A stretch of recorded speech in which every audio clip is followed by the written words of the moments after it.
The Outsource CIO model is one that we've really structured our institutional team around. If you think about very, very large, sophisticated institutional investors, so giant universities, Harvard and Yale, very, very large, well-known foundations, they typically have large internal staffs that can do everything related to investment management, audit, risk, tax, internally.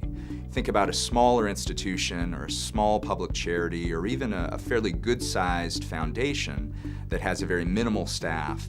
They can't handle all of that on their own. So the outsourced CIO model, the concept is that everything you might like to do as a large institutional investor, having the ability to do it because we take most of the load off your plate. So that's about manager access, that's about manager due diligence, that's about spending policy consulting, investment policy consulting. We roll up our sleeves with every institutional client we have at the beginning of the relationship and at periods along the way, revisiting the investment policy guidelines and restrictions, which really guide the investments. They define the goals, they define restrictions and concerns about risk, about particular investment strategies. They define how the communication will work and what the performance expectations are. So you set that up well on the front end, then you've really got your roadmap for how you manage assets going forward. That's help for the investment committee, help for the organization itself,